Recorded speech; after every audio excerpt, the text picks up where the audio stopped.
رسول الكريم اما بعد فاعوذ بالله من الشيطان اللعين الرجيم بسم الله الرحمن الرحيم الذين ينقضون عهد الله من بعد ميثاقه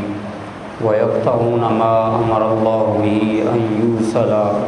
ويفسدون في الارض اولئك هم الخاسرون آمنت بالله صدق الله مولانا العظيم ان الله وملائكته يصلون على النبي یا ایھا الذین آمنوا صلوا علیہ وسلموا تسلیما درود پاک باوجود پڑھیں الصلاۃ والسلام علیک یا سیدی یا رسول اللہ وعلی آلک واصحابک یا سیدی یا حبیب اللہ الصلاۃ والسلام علیک یا سیدی یا نبی اللہ وعلی آلک واصحابک یا سیدی یا نور اللہ۔ اللہ رب العالمین کا کروڑا فضل و احسان جس کی توفیق خاص سے اس کے دربار میں حاضر ہیں، دعا ہے میرا مولا ہماری عاجزانہ حاضری اپنی بلند بارگاہ میں قبول و منظور فرمائے۔ ارشاد فرمایا الذین ینقضون عہد اللہ من بعد میثاقہ، وہ لوگ جنہوں نے اللہ تعالیٰ کے ساتھ پختہ وعدہ کر دیا اور اس کے بعد پھر اسے توڑنے والے ہیں۔ اللہ تعالیٰ نے عالم ارواح کے اندر لوگوں سے تین قسم کے وعدے لیے تھے۔ ایک وعدہ پوری انسانیت سے لیا تھا، تمام روحوں سے لیا، اور فرمایا الست بربکم، کیا میں تمہارا رب نہیں ہوں؟ ساری روحوں نے بیک زبان ہو کر کہا تھا قالوا بلا، کیوں نہیں، تو ہی ہمارا رب ہے۔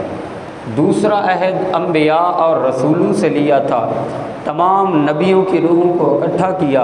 انہیں کہا وَإِذْ أَخَذَ اللَّهُ مِيثَاقَ النَّبِيِّينَ لَمَا آتَيْتُكُم مِّن كِتَابٍ وَحِكْمَةٍ ثُمَّ جَاءَكُمْ رَسُولٌ مُّصَدِّقٌ لِّمَا مَعَكُمْ لَتُؤْمِنُنَّ بِهِ وَلَتَنصُرُنَّهُ، کہ اے سارے نبیوں، میں تمہیں نبوت رسالت دے کر دنیا میں بھیج رہا ہوں، جب میرا محمد مصطفیٰ جلوہ گر ہو جائے تم نے اس پر ایمان بھی لانا ہے، اس کی مدد بھی کرنی ہے۔ دوسرا یہ عہد لیا، اور تیسرا عہد علماء کی روح سے لیا تھا، اور ان کی روح سے عہد یہ لیا تھا کہ تم نے حق کو چھپانا نہیں ہے، حق کو بیان کرنا ہے ممبروں پر۔ یہ تین عہد عالم ارواح کے اندر رب ذوالجلال نے لیے تھے۔ اس آیہ مبارکہ میں فرمایا جا رہا ہے کہ وہ لوگ جو اللہ کا عہد پکا کرنے کے بعد اس کو توڑنے والے ہیں، فرمایا وہ منافقین ہیں۔ پھر فرمایا وَيَقْطَعُونَ مَا أَمَرَ اللَّهُ بِهِ أَن يُوصَلَ، اور وہ جو اللہ تعالیٰ کے ان وعدوں کو توڑ دیتے ہیں جن کو اللہ تعالیٰ نے جوڑنے کا حکم دیا ہے۔ اب یہاں پر مفسرین نے فرمایا کہ یہاں اللہ تعالیٰ فرما رہا ہے کہ کوئی مسلمان کسی دوسرے مسلمان کے ساتھ 3 دن سے زیادہ قطع تعلق نہ کرے، 3 دن سے زیادہ لڑائی جھگڑا نہ کرے۔ اگر کسی وجہ سے شکر رنجی ہو جاتی ہے تو 3 دن سے زیادہ اسے اس کے ساتھ تعلق اس طرح قطع نہیں کرنا چاہیے، ختم نہیں کرنا چاہیے، بلکہ 3 دن سے پہلے آپس میں صلح کر لینی چاہیے۔ فرمایا وہ بندہ جس نے صلح کے اندر پہل کی، کل قیامت کا دن ہوگا، رب ذوالجلال اس بندے کو جنت میں داخلہ بھی پہلے عطا فرما دے گا۔ جب یہ حدیث مبارکہ حضرت امام حسن اور آپ کے ایک بھائی تھے محمد بن حنفیہ، ان کی نظر سے گزری نا، تو کسی وجہ سے ان دونوں کی آپس میں شکر رنجی ہو گئی، آپس میں ناراضگی ہو گئی، تو محمد بن حنفیہ آپ نے اپنے بھائی امام حسن کو پیغام بھیجا کہ اے حسن، میں ناراض ہو کر گھر بیٹھا ہوں، مجھے آ کے منا لو۔ امام حسن نے جب یہ پیغام سنا نا تو آپ کہنے لگے کہ محمد بن حنفیہ کا یہ پیغام آیا ہے کہ میں ناراض ہو کر بیٹھا ہوں، مجھے منا لو۔ آپ جب گھر سے چلتے ہیں منانے کے لیے، ادھر امام حسن آ رہے ہیں، ادھر محمد بن حنفیہ، راستے میں ملاقات ہوتی ہے، جب صلح ہو جاتی ہے تو امام حسن کہنے لگے کہ بھائی جان، آپ مجھے منانے کے لیے گھر کیوں نہیں آئے، مجھے بلایا کیوں ہے؟ آگے سے محمد بن حنفیہ کہنے لگے میں نے حضور کی حدیث پڑھی ہے کہ جو صلح میں پہل کرے گا رب ذوالجلال اسے جنت میں داخلہ بھی پہلے عطا فرمائے گا۔ تو کہا پھر آپ جنت میں پہلے کیوں نہیں جانا چاہتے؟ کہا میں یہ چاہتا ہوں کہ میرا بھائی پہلے جنت میں جائے، میں بعد میں جنت میں جاؤں۔ تو ارشاد فرمایا حضور علیہ الصلوۃ والسلام نے کہ سل من قطع کا واط من حرم کا، فرمایا جو تمہارے ساتھ تعلق توڑے تم اس کے ساتھ جوڑو، واط من حرم کا، جو تمہیں محروم کر دے تم اس کی جھولیاں بھر دو۔ جب میرے آقا مکہ سے ہجرت کر کے مدینہ میں جلوہ گر ہوئے نا، تو وہاں مختلف قسم کے لوگوں کے ساتھ آپ کا سامنا تھا، خصوصاً جو منافقین تھے اور یہودی جو تھے ان کو زیادہ پریشانی ہوئی۔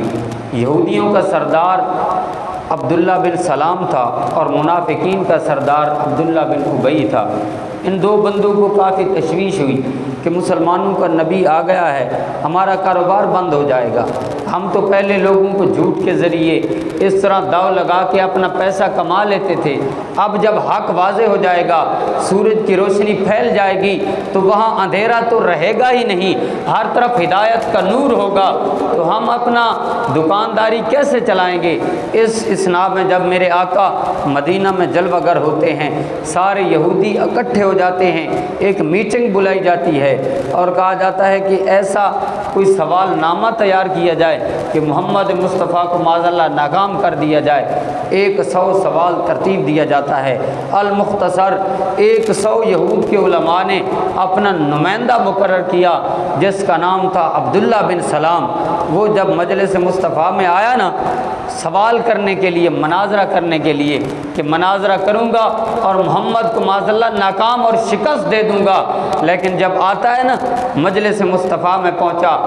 جملے کیا میرے آقا ارشاد کر رہے تھے، حضور کی زبان سے یہ جملے نکل رہے تھے، سل من قطع کا واط من حرم کا، اے میرے غلاموں جو تمہارے ساتھ تعلق توڑے تم اس کے ساتھ جوڑو،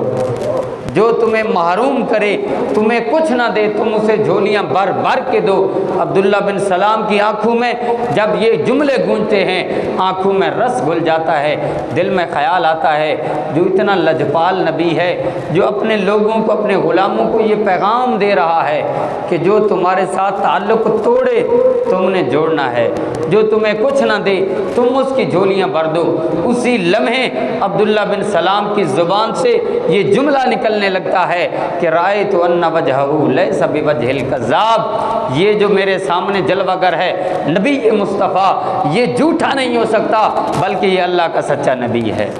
اسی وقت سارے سوال جو ہے تتلیوں کی طرح بکھر جاتے ہیں، حضور کی بارگاہ میں بیٹھا ہوتا ہے، حضور کہتے ہیں اے عبداللہ بن سلام کیسے آنا ہوا؟ عرض کرتا ہے یا رسول اللہ میں تو آپ کا غلام بننے کے لیے آیا ہوں۔ جو مناظرہ کرنے کے لیے آیا تھا،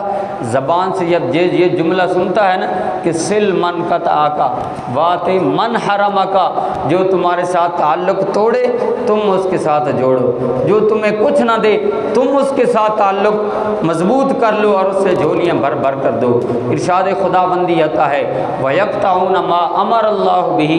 أَن يُوصَلَ، رب ذوالجلال تو یہ حکم دیتا ہے کہ آپس کے اندر تعلقات قائم کر کے رکھو۔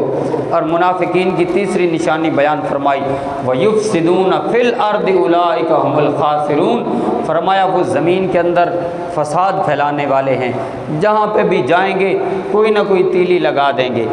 جہاں پہ بھی جائیں گے کسی کے گھر جائیں گے تو ہستہ بستہ گھر اجاڑ کے رکھ دیں گے، اگر کسی معاشرے کے اندر جائیں گے جہاں امن کی فضا ہوگی، لوگ آپس میں محبت کے ساتھ معاملات طے کر رہے ہوں گے، محبت کے ساتھ زندگی گزار رہے ہوں گے، لیکن ان ناپاک وجود کی وجہ سے جب ان میں سے کوئی بندہ وہاں پہ جائے گا تو وہاں فساد برپا کر دے گا، چاہے یہ بندہ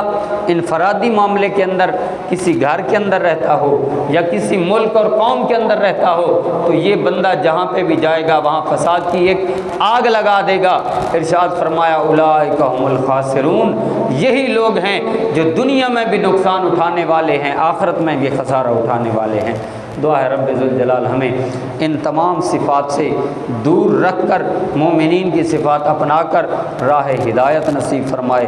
آمین۔ وآخر دعوانا ان الحمد للہ رب العالمین۔